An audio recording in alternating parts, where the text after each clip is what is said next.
Takkan sama malam raya kita.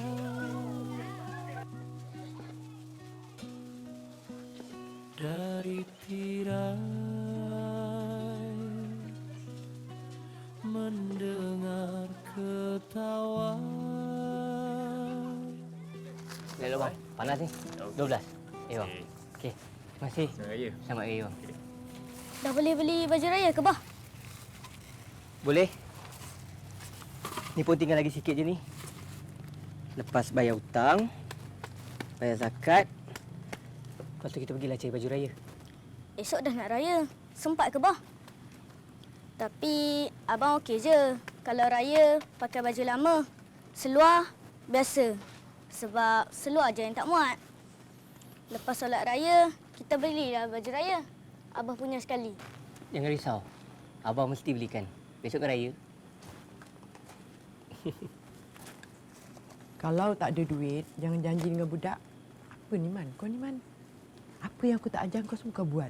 Sekarang terimalah akibat.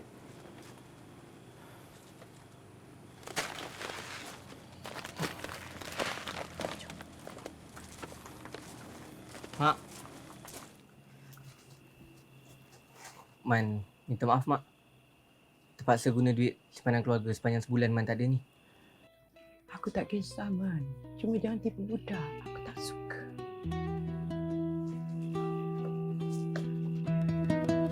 Mak, maafkan aku menumpang hatimu untuk ku bertamu. Sungguhnya aku malu menjadi anak.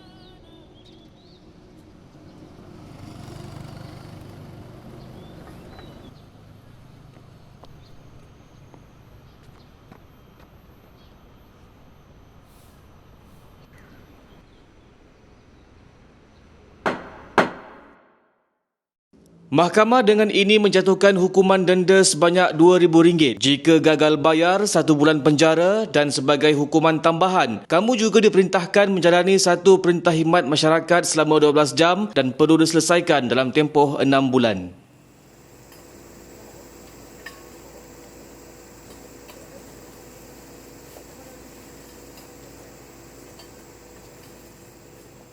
Aku rasa kalau nasi dah jadi bubur, lemang kau ni dah jadi arang dah, Man.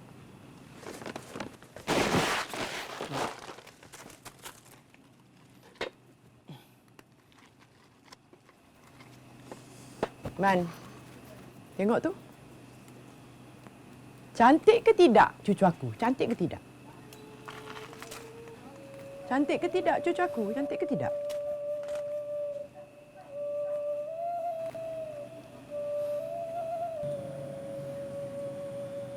Cantik, Mak. Mak.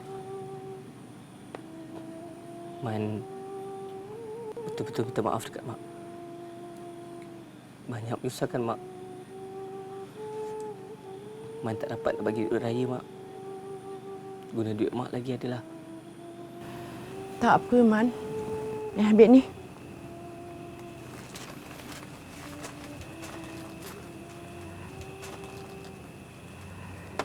Kadang tu, Man, apa yang aku marah dan denda tu bukan maknanya aku tak sayang kau. Tapi aku nak memanusiakan kau. Jadi kau kena ambil pengajaran. Faham?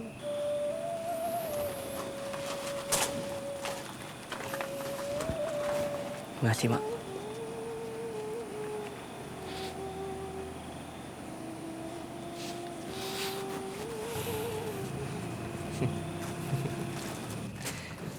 Tengok muka.